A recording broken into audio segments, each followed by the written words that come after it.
Welcome to Staring to the Abyss. I'm just coming back from a Vermont ski vacation after embarrassing my country on national TV. And with me, as always, is Matt Brandenburg. I don't even know. Slugs are slugs. Yeah. And I missed. I don't know about you guys, but I'd rather wear a brain slug wrapped around my head than wearing one of those suits. Yeah, slugs are really fashionable, aren't they? Yeah, it should be. I think if I were to show up in an Oval Office with a slug on my head, it would be much more formal than wearing a suit. Definitely. So today's story is The Vaults of Yoh-Vombis by Clark Ashton Smith, who I love Clark Ashton Smith. Yeah. I feel like not enough people talk about him and how great his stuff is, but he's so much fun. This is my first time reading his stories. Yeah, what did you think? I love this story. But I also feel he was really, really inspired by 19th century cosmic horror. Like, I could see the H.P. Lovecraft and Edgar Allan Poe in his writing. Well, this is like he was one of Lovecraft's contemporaries. That makes perfect sense then. Yeah. I think this sort of might have been published in the 30s or 40s. Yeah, him and Lovecraft, like they there's letters that they wrote each other and stuff like that. Really? Yeah. There was like a whole group of them, and they all sort of, like, in the general public sense, got buried under Lovecraft. But like, some of us know about these guys that are kind of hiding in the shadows, if you will. I think Clark Ashton Smith was a bit more, I don't want to say, because like this is clearly a horror story, like no doubts about that, but I think he was more influenced by like the adventure stories of like Robert E. Howard. Yeah, this feels more, when I was reading this felt more like a 17th century version of Annihilation.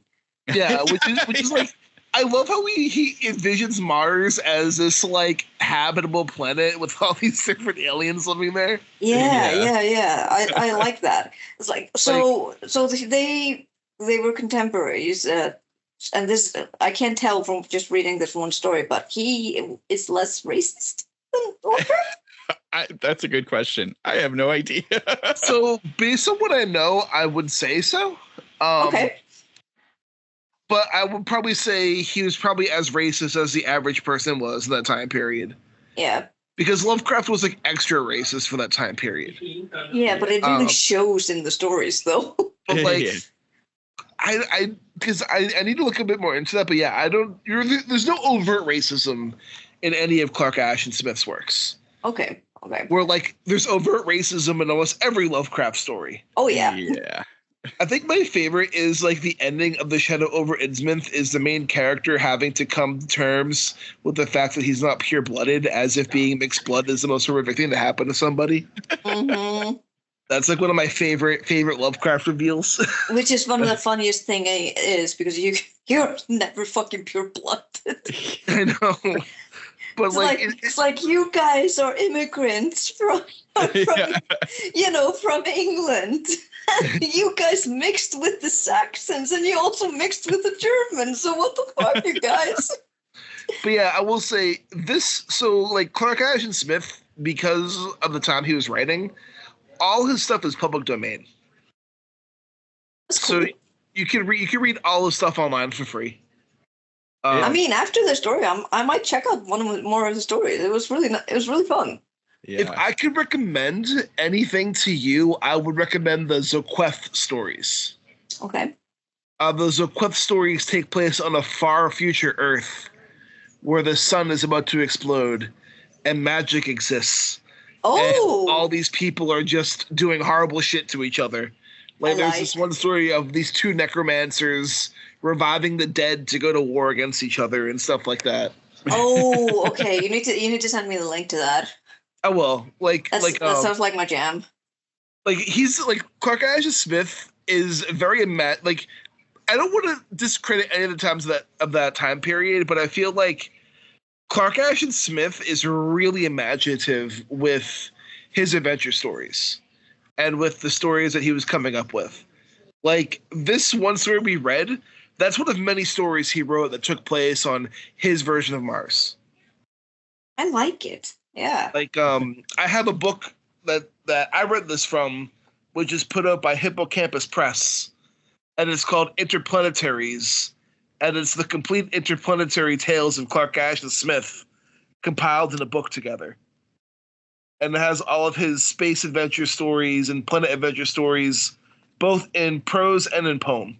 Because he wrote a couple like sci-fi poems and stuff like that too. Because, of course, that was kind of like the requirement at that time. Yeah. If you couldn't publish a story, publish a fucking poem. You need money. Yeah. I will say, though, I think we'll get to the story a bit later, but I do think Clark Ashton Smith is a better writer than Lovecraft.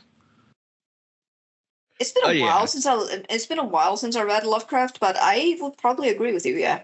Like for the time period, Lovecraft, like, okay, this is the English major in me coming out, and the English teacher in me coming out. Come on, bring it. Lovecraft was trying to write like Lord Byron. Yeah. Lord Byron was one of Lovecraft's biggest influences, and Lovecraft was trying to capture Lord Byron's voice in a lot of his work, which already makes Lovecraft's writing archaic for his time period. Mm-hmm. Yeah. Where Clark Ashton Smith was writing contemporary type prose in his time period, which is closer to the prose we read today, where Lovecraft is trying to do a pseudo 18th century British prose in 1920s America. Yeah, I think you're right. Yeah, now that I think about it. That's really what it is. And like I think Lovecraft wrote some great stories. Like despite all his racism and all his unpleasantness, a lot of the stuff that we love, we have Lovecraft to thank for. Yeah, I mean, so it's without him, we wouldn't have the Cthulhu mythos and everything. Yeah. But yeah, I will say, if you like this story, there's tons of more Clark Ashton Smith online. I could send you a few of them. You can they've also compiled different collections of this stuff. So like I know Hippocampus Press, I bought Interplanetaries from them. They also put out a new collection of his Zoqueth stories. And they have also like the complete weird tales and the complete horror tales and all this stuff of Clark Ashton Smith as well. And there's also a documentary on Amazon Prime. Oh, there is? Really? About him as well. Yeah. Oh, that's cool. I forget the name right now, but I'll look it up as we're going. But before we dive into Clark Ashton Smith and also bitch about the modern life that we are living here in America, which I'm definitely not in the best mindset after this last couple days, but I'm doing the best I can. Why don't we go over some media recommendations from our last week? Yeah. Which I will say, I have not seen The Monkey yet. I'm hoping this Friday I can go see The Monkey. Yeah, I haven't seen it either. Me neither. Oh, we're all on the same page then. It looks so good, though. It looks like fun. All right, so my first recommendation from the week is a show I watched a while ago, but is now finally on Netflix. And season 2 is finally available in America. So I started rewatching it, and that is Pantheon. Oh, yeah. I'm very sure you've seen Pantheon, right, Vitlame? I've seen it, yeah. I really liked it. Both seasons? No, not both seasons. I'm waiting for my husband to go start watching season 1 so we can watch season 2 together, because this is something that he would enjoy. But he's like on a bench and watching House now, and he's like, it's okay. I'm on this last season now, so I have like 6 episodes left. So I'm like, okay, so I'm guessing next week. Have you heard of this one, Matt? I have not. So it's pretty much a sci-fi animated series that is it's kind of hard to explain, but pretty much a scientist and tech expert guy worked with a company to pretty much create a virtual cyberspace where humanity can exist on forever. If I'm remembering this right, Vitlame? Yeah, it's like you can download your mind, or like basically your soul, into this virtual reality. Yeah, people pretty much, to live forever or to expand their humanity, they upload their brains onto this virtual platform. Nice. And with this new virtual platform comes a new pantheon of godlike humans. That's cool. Hence the name Pantheon. And in return, creates horrific cyber warfare. Yes. And the show, honestly, episode 2, because I watched the first 2 episodes last night, episode 2 still has one of the most horrifying deaths I think I've ever seen. Oh God, yeah, it was horrifying. When he was fucking alive. Yeah, when this happened. And then the camera shows it too. This guy pretty much, his old boss sees him meeting with the company, and he's like, "Oh, you're gonna backstab us, check with competitors." And the guy's like, "It's just a meeting. It means nothing." He's like, "No, I didn't get this far by being nice. I got this far by getting my way." And then they cut open his skull and reveal his brain and upload his brain to the software while he's still alive. And you see the computer like erasing his brain in real time. Wow. As it's uploading it. And the character's like talking, and you like see his face and his speech get all fucked up the more his brain gets scanned until his face just goes limp. Jeez. It was horrifying. It's such a good scene, but it's but it's also like the worst thing, because he was basically in limbo in this software. Like he was just doomed to repeat the same task over and over again. Yeah. And it was like, this is like the worst fucking thing you can do. No, it is such a great show, and I'm really happy Netflix got season 2. Because like in America, the show was an AMC Plus show. And AMC Plus put like no advertising behind it. This was on Netflix here, so I just stumbled upon it by sheer coincidence. And when I watched it, I was like, please, this is amazing. Give me season 2. Yeah. So like I watched the whole thing on AMC Plus back when it was like an AMC Plus exclusive. And then I guess it got a season 2 in Europe. Like, yeah. But the season 2 never aired in America. It was on some like European only like streaming service. Probably Netflix. Probably. But now season 2 is finally available in America. But it's been like 2 years since I fucking seen this show, maybe 3 years. So now I'm rewatching the show to get ready for season 2. But it is such a great sci-fi animated show. Like it's up there with some of the best animated shows of our time. It also gives you this, well, at least when I was watching it, I don't know if you felt it too, Rich, but I got the feeling like they were heavily inspired by Terminator Judgment Day. I think so. Well, you actually know this is based on a series of short stories. Yeah, I know. But still, I get like, especially towards the end of season 1, I got that feeling. I was like, John Connor would be shaking his head right now. No, I fully feel like Ken Liu, when he wrote the short stories, had Terminator in mind when he was writing these. Before I pass the mic over, I think we should do 2 to make it go by quicker. The only other TV show I have to recommend this week is similar to your husband binging on House right now, Vitlame. Yeah. I have got addicted to this new show called The Pitt. Okay. Which is on Max. It's really good. Like, preface this. I don't like medical dramas. Like, I do not like medical dramas all that much. I like 911 because it's a lot of fun, but I don't really consider that like a medical drama. I consider medical dramas like Grey's Anatomy or House, or the original ER would be like a medical drama. The Pitt is a medical drama, and I fucking love it.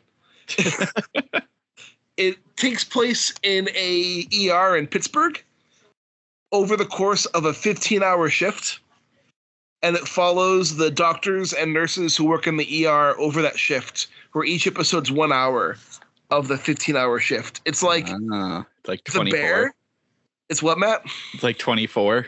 Like 24, but like it's kind of like 24 with the real-time thing. But I would say the vibe is The Bear if The Bear was a medical drama. Like I've cried about 3 times so far since watching it. Like it's really well done. It's really well acted. It's not so much soapy like medical dramas can be, and because it's an ER, it's just like patient, a patient, a patient, a patient, a case to case to case, and I'm just like, I would fucking kill myself if I had to live with this level of stress in my life. But like, there's like one episode where like, this is just be my last name. I'll pass on. There's one episode where a kid comes in, and this subplot goes over several episodes, and he's unresponsive, and the parents are worried about him. The doctor like splashed cold water on him and saw nothing happen, which means his nervous system to his brain isn't functioning properly. So the doctor's like, listen, I got to run some tests, but this isn't looking good. It might be a drug overdose. And the parents are just like, our kid's a good kid. He wouldn't do drugs. And then the toxicology report comes back positive for fentanyl. Jeez. And it reveals that him and his friends had a late night study session, and they had trouble coming down after the study session. And one of their friends knew someone who could get Xanax. And it's like, hey, let's go and get this, and it'll help us crash. So they all go and buy Xanax off this guy, which ended up being fake Xanax made with fentanyl. Jeez. And the kid took a full dose and drug overdose and became brain dead. And it's like an 18-year-old kid. And then the show deals with the doctor just having to be like, help the parents with their grieving process and tell the parents that their kid's dead and not coming back. And then he hops from that to like other patients that are going around as well. But as the show deals with those heavier topics, it also has some funnier moments where like there's one character who gets bodily fluids on his scrubs in almost every episode. Like the kid's gone through like 4 pairs of scrubs in 3 hours. Nice. But like literally one is like he gets all the shit on the scrubs and then he changes. He has to go help out with a guy who's mentally like having a mental episode, runs in the room. The guy just fucking pees all over the kid, change scrubs again. Next patient has like this blood burst that sprays blood all over him, change scrubs again. And I'm just like, this poor fucking kid. But it's a good show. If you want like a good intense like medical drama that has a lot of heart, I'd recommend The Pitt on Max. Nice. But Matt, what about you?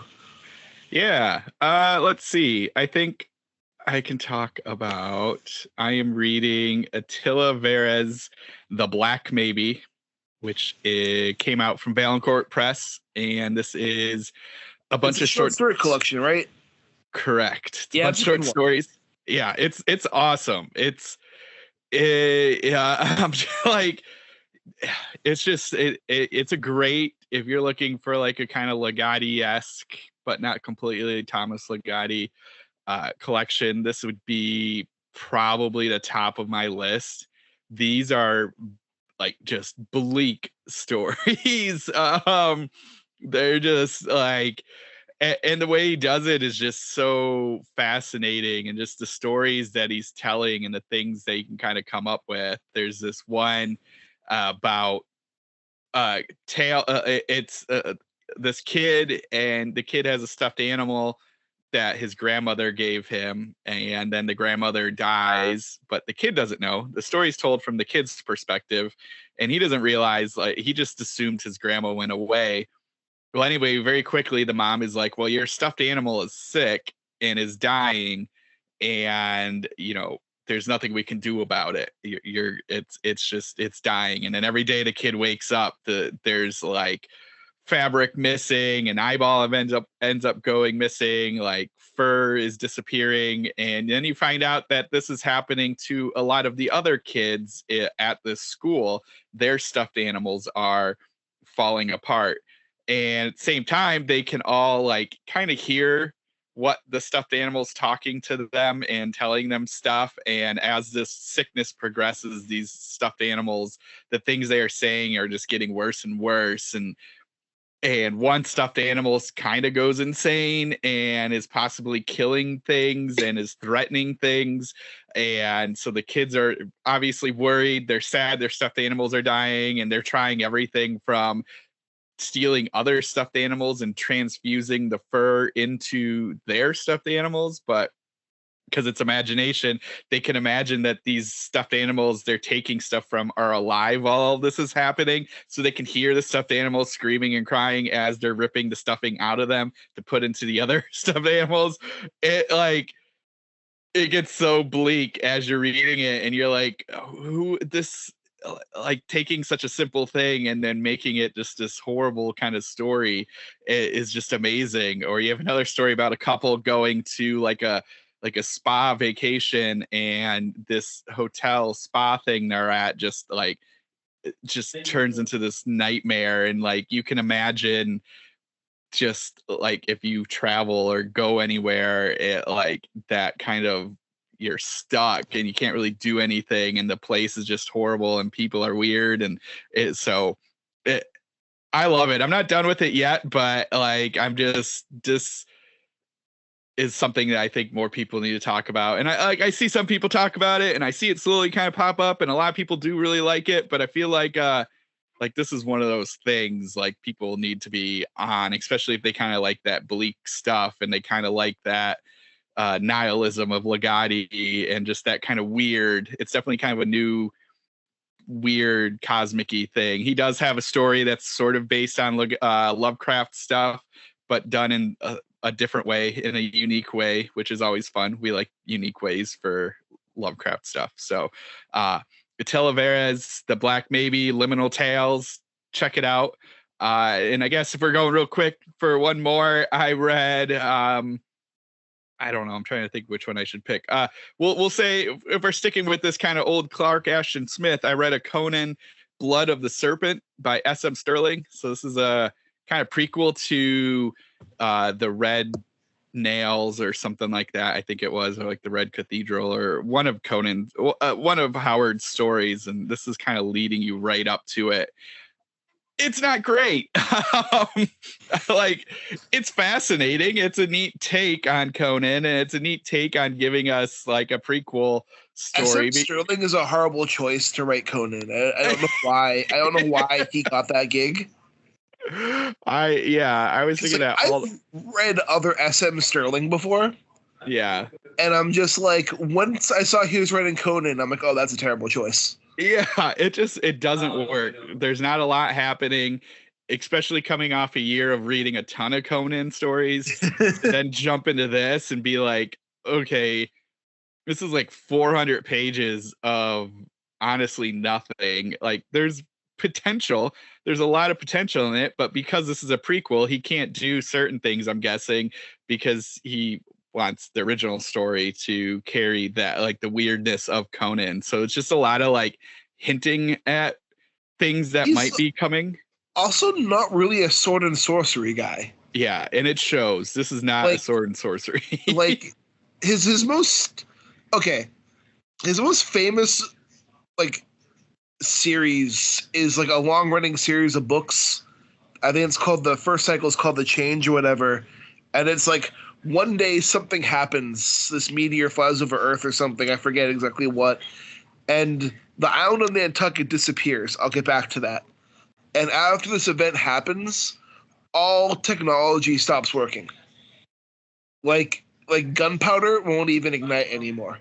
Okay. And people have to revert back to like a feudal, pseudo-medieval lifestyle. And the stories kind of follow human civilization from its collapse to them rebuilding to the point where like our modern age becomes a myth to the people living at that time.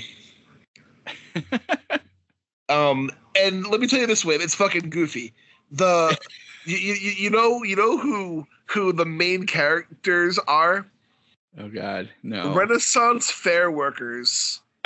Who are being That's funny. led by a survivalist. I love it. And on the same note, the Island of Nantucket disappears. He has another book series, it's a trilogy, that reveals that Nantucket got transported back to the Bronze Age. Okay. The whole island, everybody on the island just appears back in the Bronze Age. And it's just people from modern day trying to like live and understand and survive in the Bronze Age. and those books are fucking brutal. I think my favorite part is like in the third book in that series, they fight off against a Mayan warlord who has stock-holded AK-47s and is wearing a Grateful Dead t-shirt. That's amazing. Like, highly recommend those books because they're fun, but they're also very brutal. Like, yeah. But he's also not a great writer. Like, he's more of like an ideas man. Like, yeah. The novels are fun to read and their ideas are cool and interesting, but he is not a good writer. Yeah. He's average at best. Yeah, it feels that way. It feels like they gave, honestly, and I've said this before for some books like these, like tie-in stuff, it feels like they gave him a page count and he had to reach it. Just because there's this like there's some fun callbacks to Conan stuff and there's some cool like allusions to what is coming, but like throughout most of it, it's just this thing that's happening, and every once in a while you're like, oh, that's right, it's a Conan story, so he's got to do his Conan thing against a giant alligator or whatever like that. But it's not even like that big of an alligator, it's just a normal size, but in a story of nothing you are excited for it. So I don't know, like I think it's great. You know, again, like we've talked about with Lovecraft, and I think we can even talk about Clark Ashton Smith, where these things are sort of out there for us to use. And I think it's cool that we use them, but I don't know. There's good ways to do it. I don't mean to like toot Marvel's horn, but they've been doing some really cool Conan stuff. So there are like alternatives to it. And this one just, I don't know. If you're looking for new Conan stuff, I probably wouldn't recommend this one. So also, like okay, I'm gonna put this out there too. I haven't read the book yet, but I know it's gonna be good. If you want modern sword and sorcery, like Conan type stuff, you know Gail Simone? Oh yeah. Oh, I've been looking at this. Gail Simone fucking wrote a Red Sonja novel. Yeah. I have it on my Kindle. I want to read it soon. But yeah, no, like Gail Simone wrote a Red Sonja novel. So like if you want modern sword and sorcery, what better than Gail Simone writing Red Sonja, because her comic work for that has been incredible. Exactly. No, I've been eyeing that one. I just haven't picked it up yet. So I have it on my Kindle, but I haven't started it yet. But Vitlame, what about you? So I watched the Heritic. Oh, what did you think? Or Heritic. I fucking loved it. Dude, Hugh Grant is so good in that role. He's so good. I mean, like, just give him any kind of role and he will do anything with it. And you'll still be like, damn, that smile, man. I'll follow you to the end of the hills. Bridget Jones, was he in Bridget Jones's Diary? Was that? Yeah, he was. And he was that really smarmy asshole. But at the same time, you're like, okay, I hate you. But if you smile at me one more time, I might have to do something. I love how he was the rom-com guy for such a long time. Yeah, but then you realize, like, oh yeah, but he can do so much more. I mean, if you've seen the Dungeons and Dragons movie, I was gonna mention the Dungeons and Dragons movie. He's hilarious in that movie. Exactly, you can see just the glint of excitement in his eyes when he's acting this. He was having so much fun with it. And same with Heritic, he was having a fucking blast. Yeah. Absolutely. Like I said, I'm like this. I think this was more of a controversial film for people in America because I'm not saying that to you guys, but I'm saying it like it is kind of common that you guys rely on religion quite a lot. especially Christianity, evangelicism, Mormonism. So surprisingly, not to cut you off, this movie wasn't too controversial, and actually a lot of Mormons praise this movie for the way it approached Mormonism. Yeah. Awesome. Okay, because it was seen as a really good depiction of Mormonism in a religious horror movie, which you don't really see very often. I mean, I agree with that. That is true. Like I said, I'm agnostic. Yeah. And I usually approach religion with like critical thinking. Yeah. And this was a really good approach on critical thinking when it comes to religion. One of the actresses was a former Mormon, so I think she had like insight on some of the stuff too. Was it the one with the glasses? I forget which one. It wasn't Sophie Thatcher, was it? The one who was playing in Yellow Jackets. I think it was the one with the glasses, but I'm not sure. Sophie Thatcher, she's in Yellow Jackets. She's the one with the braid. But yeah, it was really like everything he was talking about, all the points. Like if he had been a real life professor at my university, I would have attended his classes like 100%, because he brought many good points. That speech he gave about iterations was so good. Yeah. It was so good. And also just like when he was asking the girls, like, what is true religion? And what is the one true religion? I immediately just said it's fear or control. Yeah. And then at the end he gives the same answer, and I'm like, look at that. Yeah.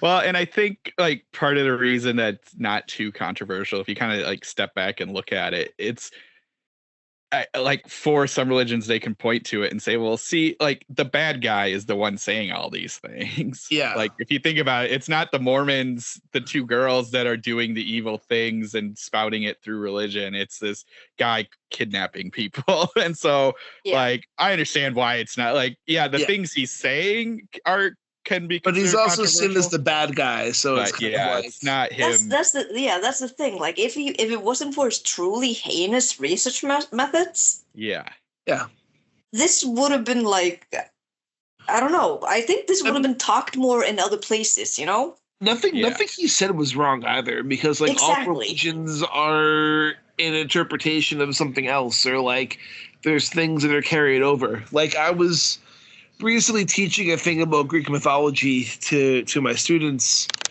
and I'm like, listen, like we look at Greek mythology now as like the pantheon of Greek gods, the 12 gods of Mount Olympus, right? Mm-hmm. But like Cronus was once god. Yeah. Like there was a whole group of people who saw Cronus as god. Yeah. Before the 12 Olympians were brought about. Or even before that, there's something else. Things are always changing, always adapting, always influencing each other.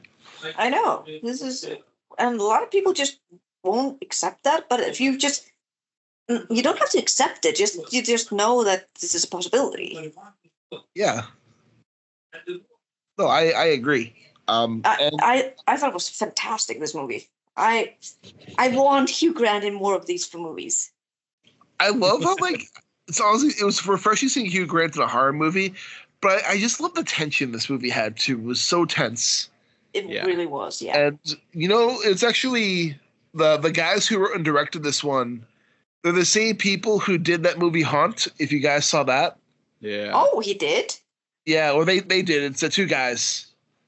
They also wrote A Quiet Place, the first A Quiet Place movie. Oh. Okay. And they also wrote and directed that 65 with the time traveling dinosaur. Yeah. That was supposed to be very bad. That was them too. Okay, I haven't seen that one. It's Adam Driver versus dinosaurs in like a sci-fi. Oh God, it was such a flop. I think they showed it for 1 week here and then they just cut it out. That was those guys too. Oh no. Okay. Well, I mean people have their moments, you know. Yeah. People make mistakes. I think Heretic's their best movie. Yeah.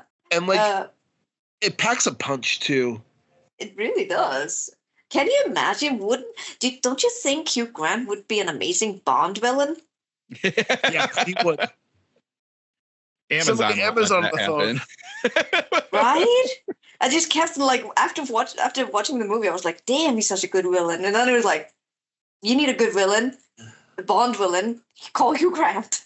Yeah. Well, now that Amazon owns Bond, Jeff Bezos, I think, might make a good Bond villain. Yeah, true. So, okay, what did I also finish? I was on kind of like a audiobook kick the other day. And I am currently reading Camp Damascus. Nice. Because after watching Heritic, I was on a religious horror kick. I actually have to pause it because this book is making me so angry. Not at the plot or anything like that. It's just, the brainwashing, guys, the religious brainwashing, I can't handle it. It's portrayed so good. It's portrayed so good, but at the same time, just hearing it in her, like being in her mind, and just reciting everything, and I'm like, baby girl, please just run away. You're so gay. Please go.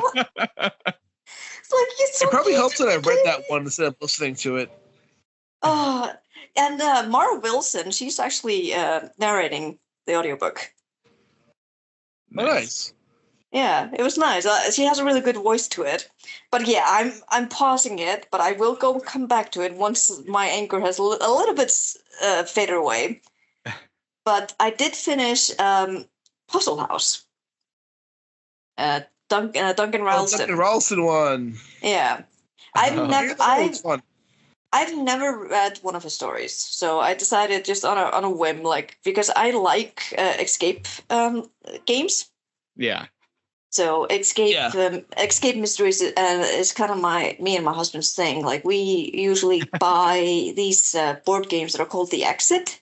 Oh yeah. You know those, right? Yeah, I've played before. Yeah, they're fun. They are. I've done the unlocked ones. I haven't done Exit, but yeah. We also have the unlocked ones. I've done the To Catch a Murderer ones too. Those are fun as well. Right? Like, it's a nice murder mystery, or just like, hey, you kind of need to do these kind of puzzles in order to get away. And usually when we go abroad, we try, but it's just so super fucking expensive to go to these escape rooms. Yeah. If we go abroad, but it's really expensive, so it's better if we're a group. It's not good. It's not good if it's just two of us. It's so expensive. Anyway.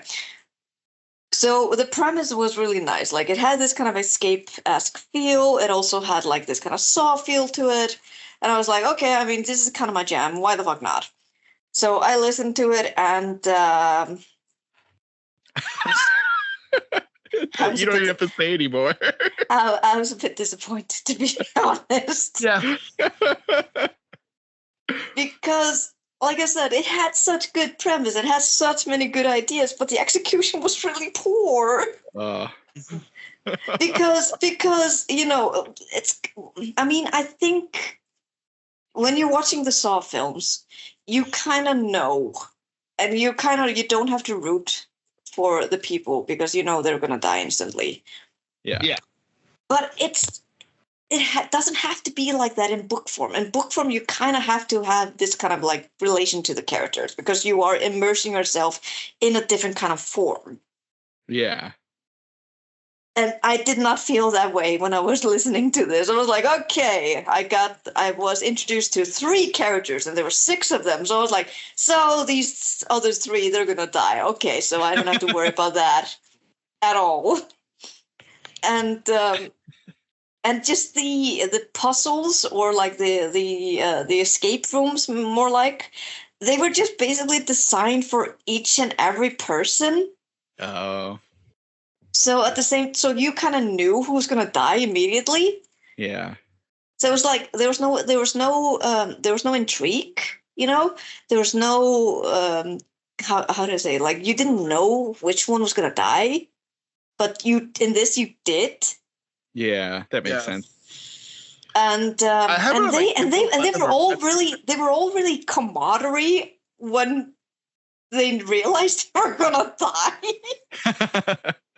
They're like, yeah, this is my time now. It's okay. I'll just sacrifice myself for you guys. And you're like, have you lived through the COVID times? Yeah, right. It's like, this would not happen at all. We'd be fighting cat and dog here. Yeah. Were they like that for each room? Yeah. Oh my God. Yeah. All right. You're right. They would totally be like, no, I don't think so. It's your turn, not mine. Yeah. And it wasn't until like there were like 3 people left, which were the ones who basically got the most introduction. It was like, okay, so what's going to happen now? And like, there was a twist, like, at who died in the last room. So I was like, okay, I didn't expect that. So I can admit that was a good twist on my part, because I didn't get it. But then it just took a whole other direction. It just went into the cosmic horror selection.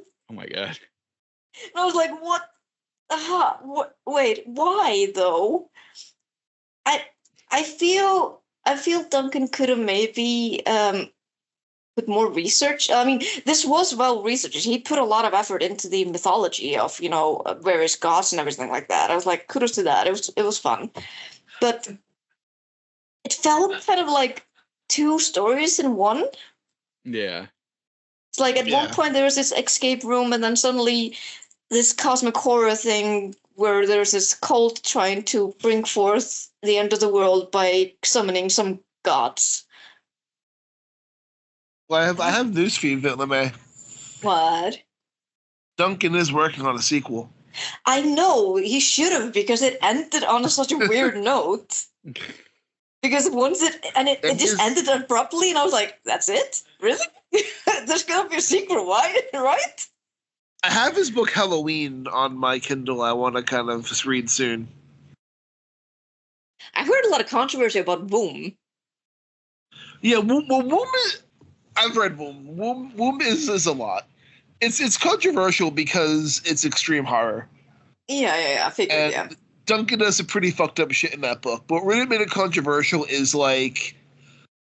Okay, I talked to Duncan on kind of a weekly basis. Like, Duncan and I consider friends. There's a Facebook group called the Psychological Thriller Readers. And one person in that group posted about Womb. And that book just fucking took off in that group. To the point where, like, Duncan started trolling people in that group and, like, partaking and stuff in that group. And, like, a bunch of other extreme horror writers tried to bunch their way into that group as well. And the mods had to make a strict, like, no extreme horror rule for this group. Oh my god. This is psychological thrillers only. But it started with Womb, and that was a big controversial thing for that, too. Yeah. Also, I think part of the controversy in Womb is, I believe one of the characters is Hispanic, and some people found offense to Duncan being a white Canadian dude writing a Hispanic character. Oh, I see. But besides that, it's a good extreme horror novel. I don't think Duncan is the best writer in the world, but I think he's a good plotter. Yeah, I hope with the sequel of Puzzle House that he kind of ties it all together, because it feels a little bit everywhere. But it's kind of it's kind of like watching the Saw movies. You're gonna shut your brain for shit. Exactly. So it's kind of that kind of book. So it's entertaining in that kind of way, you know. Exactly. Yeah.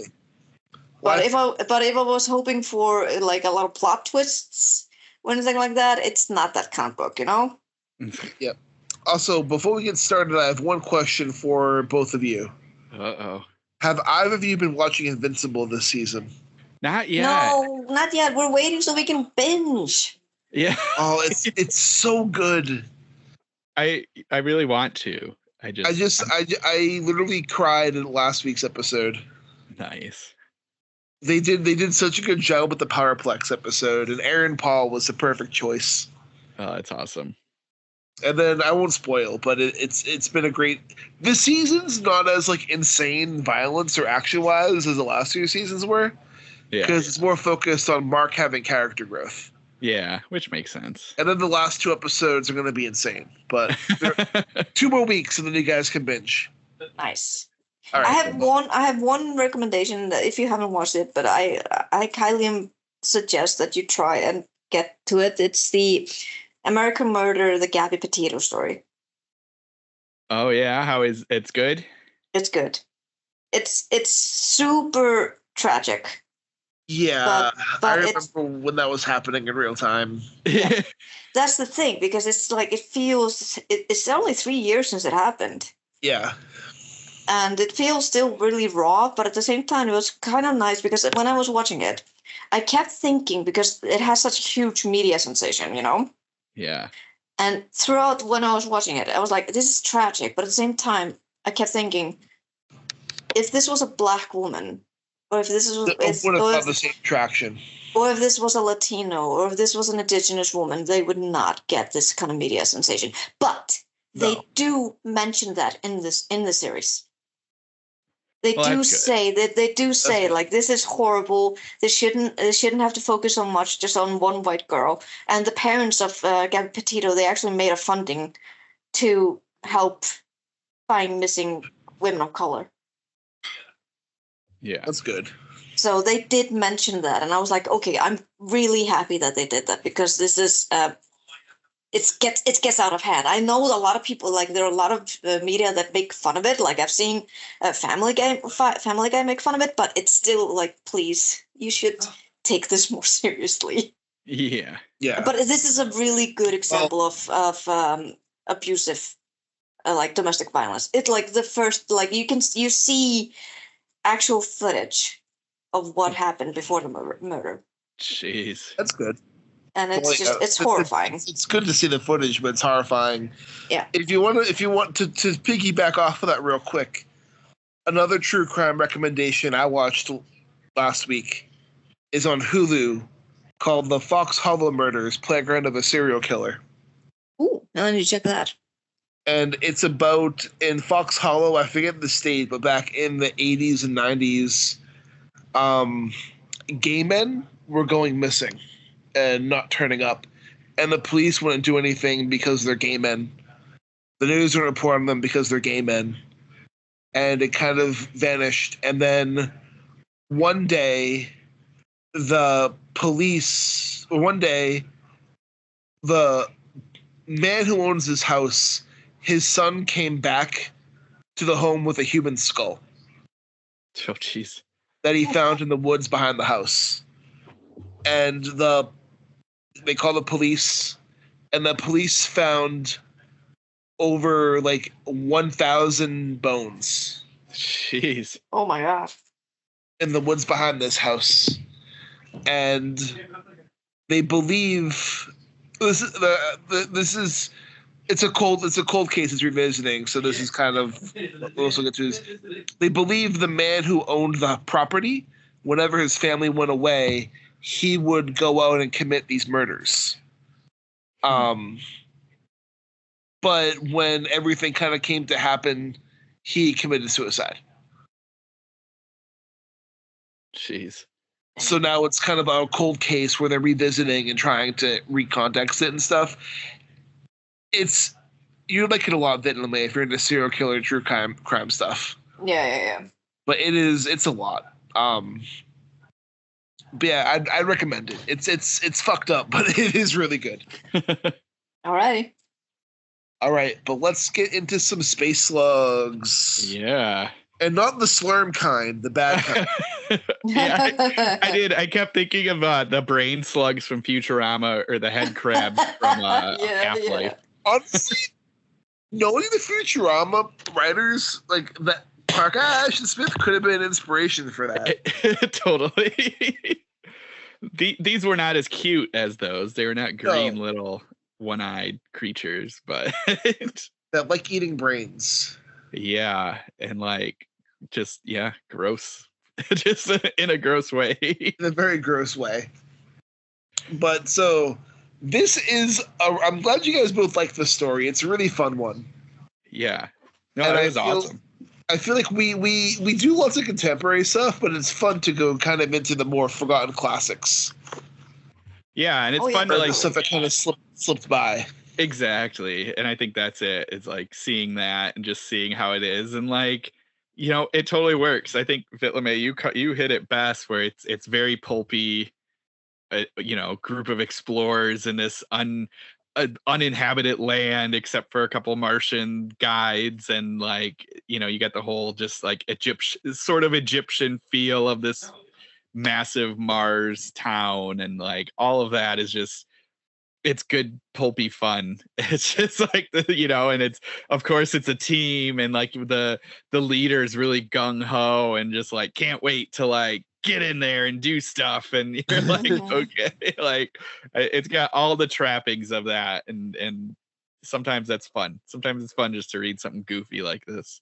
And the framework of the story is really good too, where like it opens up with us being introduced to this main character who's been returned from the expedition he was in, and he's pretty much brain dead.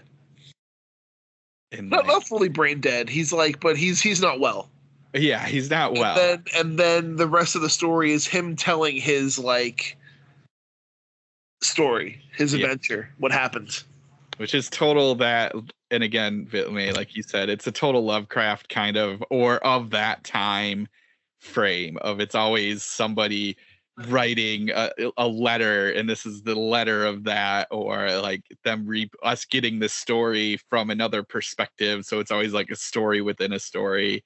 It's funny because you always kind of like, especially now in this modern day, like you have people like, oh, it's this cool found footage story of like people finding tapes and watching, and it's like, okay, well, we've been doing it forever. Clearly this story is basically the found footage of its time. Oh, we got this letter that we're rereading about this crazy thing that happened, and oh, look at the end, he was gone. And you're like, so it's also fun going back to these and realizing, hey, these tropes were being used 100 years ago. If not longer, obviously, definitely longer. I mean, and we don't have to talk about it, but like Dracula, obviously. So it's like, it's not a new trope. It's just fun to like see it when you come like from a current age and people are like, oh, I really want to read this, or I really want to do this. And it's like, oh, people have been doing it forever.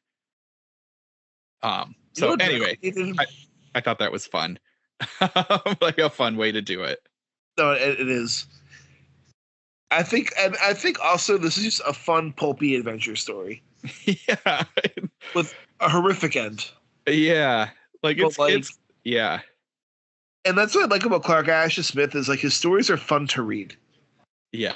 Like they make you feel like you're on an adventure as well. Like I'd compare, I don't want to go off on the whole thing, but like have any of you ever read Jack Vance? No, I don't think so. No, I have it. I have the Tales of, because he's a Tales of Dying Earth, right? Yeah, he's a Tales of Dying Earth guy.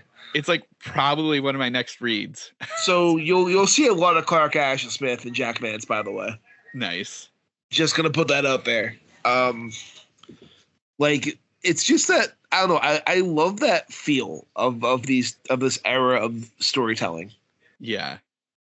Well, like it could be, and you probably have done it, and other people have probably studied it and all like that, but just that it is that like adventure and fun time story of like discovering of like these writers talking about their characters discovering this like new massive place, and like the there's this whole, I'm sure, a whole tie-in to that era and discovering of new places and just like what that means. And like much smarter people than me have probably talked about it, but it does seem like, and it's always kind of fun to read that from that era, because I mean, again, we can't help but go back to like Lovecraft and the discoveries of these monolithic cities that are all twisted and empty, and like it's a very kind of thing they are all doing back then, and it's such an interesting thing. And that's the same here, of this just like city that defies logic, and all the structures are strange, and there's always like a tower somewhere, and so this is from a different Clark Ashton Smith short story. Mm-hmm. This one is from The Dweller in the Gulf, which is the story before the Vaults of Yoh-Vombis in my book. Okay. And I just wanted to just give you an example of how pulpy, but also how like frightening his writing is. Inconceivably swift and sure in all its motions, with short strides on its hindmost legs, levered by the tail, the monster came forward on the helpless men. Unerringly, two proboscides, curved over their ends, came down on Chiver's eyes as he stood with a lifted face. They rested there, covering the entire sockets, for a moment only. Then there was an agonizing scream as the hollow tips were withdrawn, with a sweeping movement, lithe and vigorous heaping as the lashing of serpents. Yep. From which this bug just rips out this fucking guy's eyes. Like, yeah. I don't know if you got the feel, but when I was reading the story, I got the and this is one of my favorite. This is actually one of my favorite movies since I was a kid. The Mummy. Oh yeah, 100%. Oh yeah. 100%. You got that feel, right? Especially because as you mentioned, like they're all gung ho. It starts off as an excitement. People don't know what's happening. They're going to these new places, and there are guides there, and they don't want to go there. Go too far because it's some, it's supposedly cursed or something like that. And you just kind of just wish you can see it clearly in your mind when you're reading this. And I just felt like I was brought to the mummy story when especially when the prison warden is picking up the scarabs. Yes.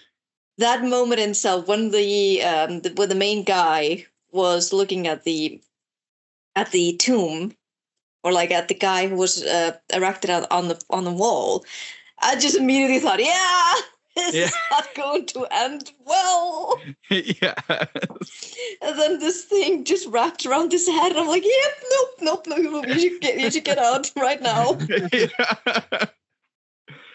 But I really appreciate the world building he put into this. Like, even though, you are taken kind of like into this alternate reality of Egypt, though put in another planet, he still put a lot of effort into making this seem like there's a whole civilization there, or like there's this whole lost civilization there. And I really liked how he described everything, and just also with how he described how different the guides looked. Like, I had no idea, like they had huge ears, and I'm like, you don't picture Martians with ears. Yeah, right. So I just really liked that he went in that direction instead of going for the typical depiction of a Martian. Yeah. Well, and you're. Oh, go ahead. When you think of your typical depiction of a Martian, you're talking about this. Don't you fucking dare! Don't you fucking dare! What? I will not say what my typical depiction of a Martian is, because that thing ruined my childhood. Are you talking about the skinny gray men? No. What are you talking about then? The way Matt is laughing, he knows exactly what I'm talking about. Well, and I don't want to pressure you on. It was supposed to be a fun comedy movie, but to me, this is like the worst horror movie of my life, and I can't watch it without really getting traumatized again. What movie?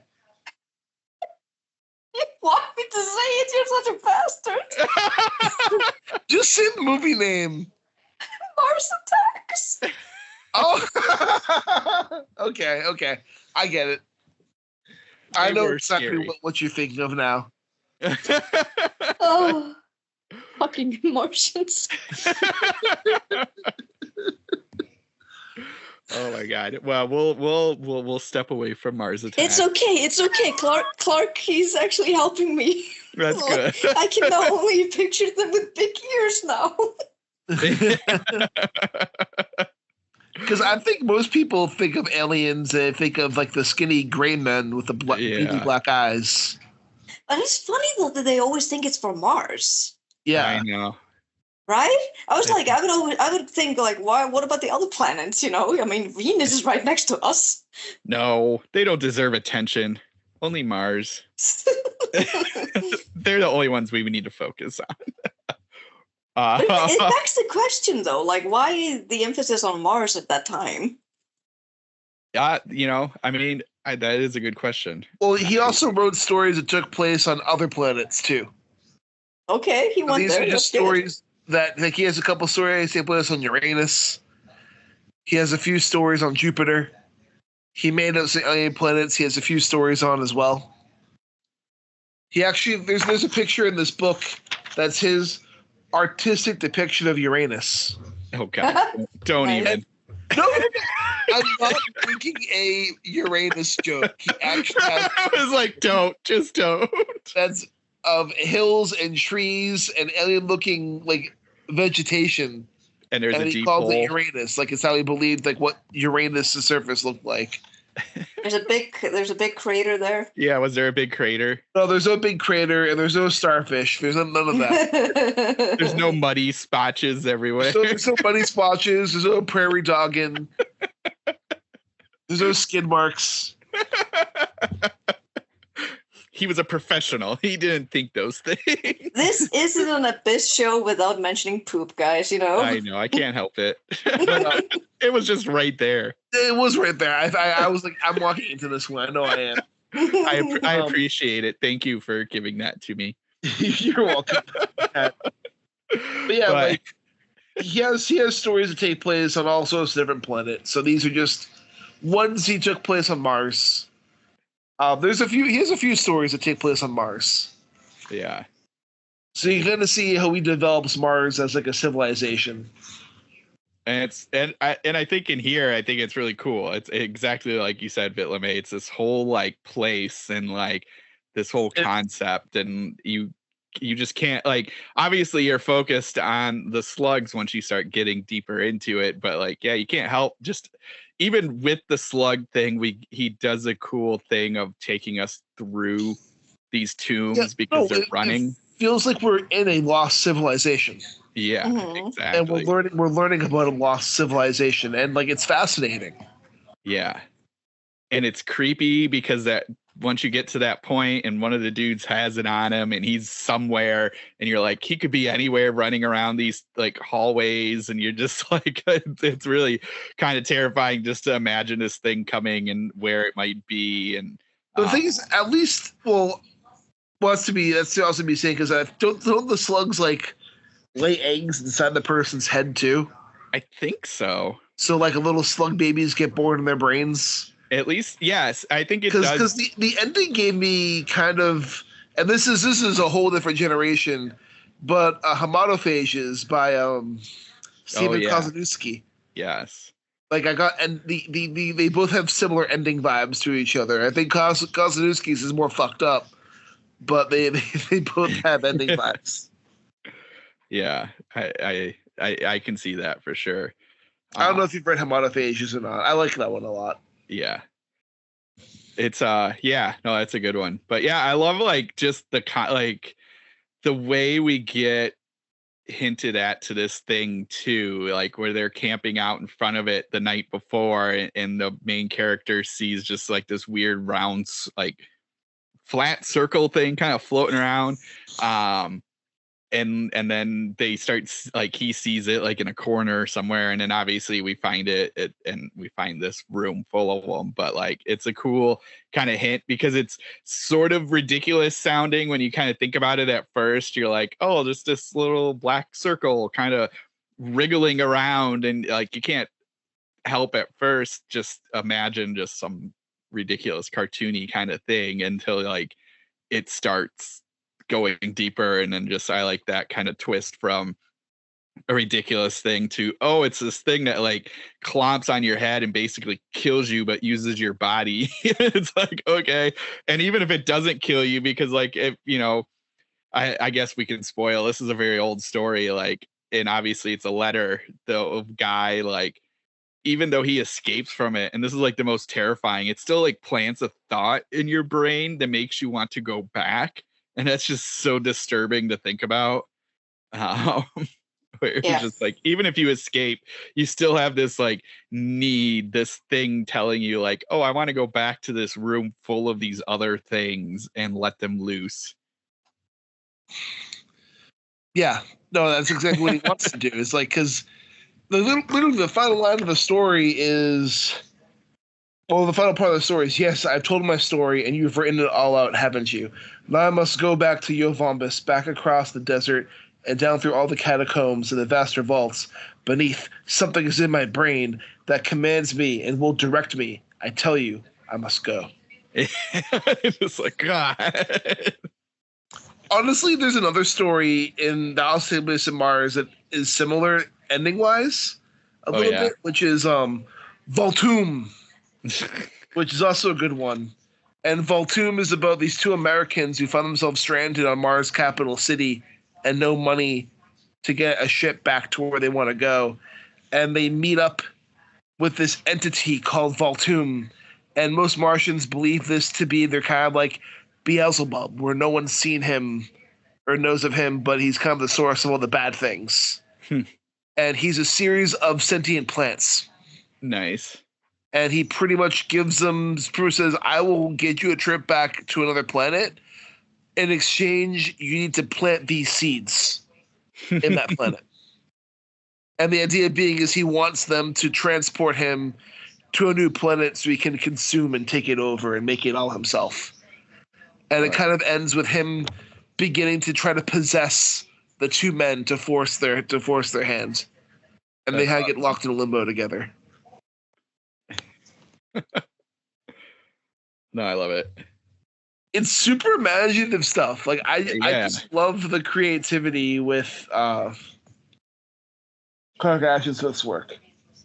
Yeah, exactly. I mean, even like with this and thinking about like what happened, like obviously these things must have attacked the civilization, but somehow they got locked in. Like there's a whole other story in here that you're interested in, and it you kind of start imagining as you go. It's really cool. I think it's great, and definitely, like you said, I think people need to read him. I agree, and there's tons of stuff for him online. Like I said earlier, he's on the public domain. Is there a Penguin Classic?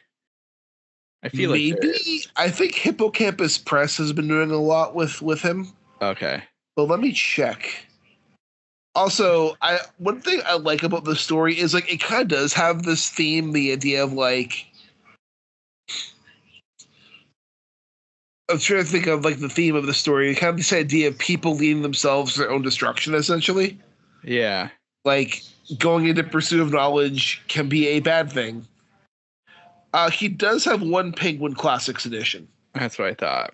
It's the Dark Eidolon and Other Fantasies. Yeah. He also has a series of books that are published by something. But they're kind of like, it's like a 5-volume, The Complete Tales or Collected Fantasies of Clark Ashton Smith.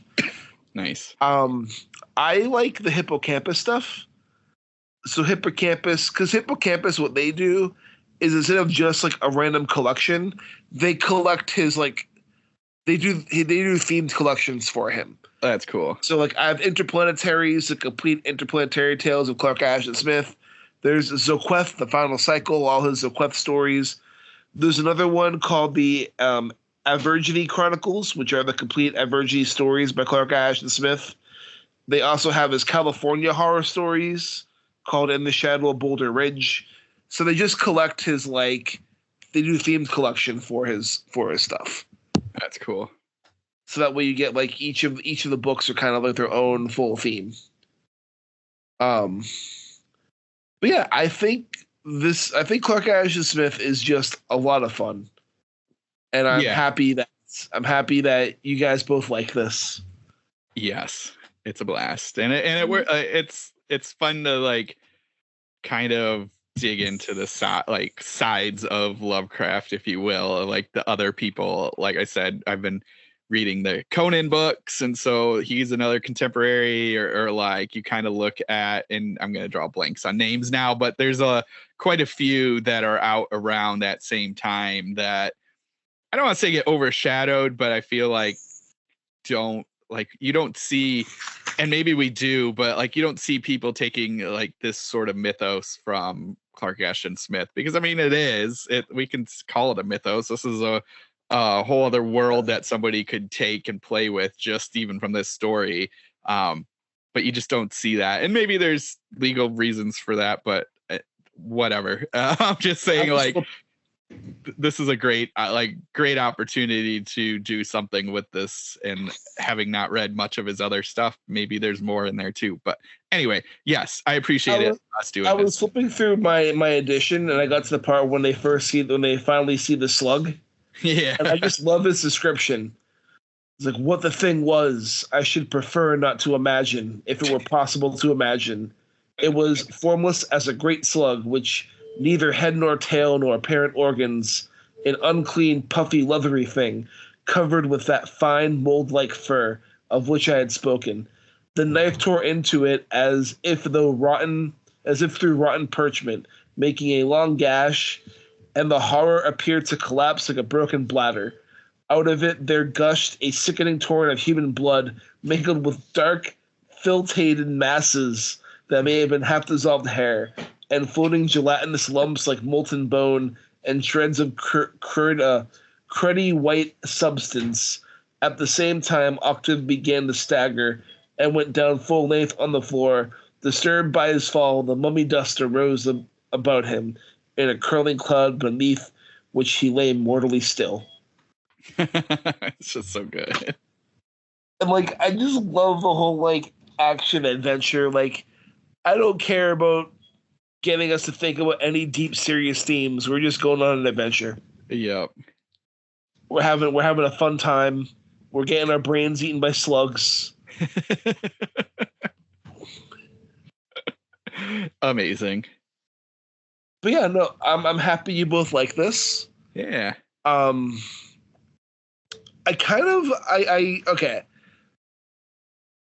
I haven't picked a story for next week, so we'll let our listeners know.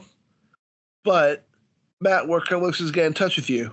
Yeah, Blue Sky at Brandenburg DM, I think, and my website, matt-brandenburg.com. And Vitlamay, what about you? I'm also on Blue Sky. I'm also lingering on Instagram at Thanks and the Light. And also my website, vitaminmistauthor.com. Perfect. I'm on Blue Sky at Rudy53088, and this is Richard Gerlach saying keep staring.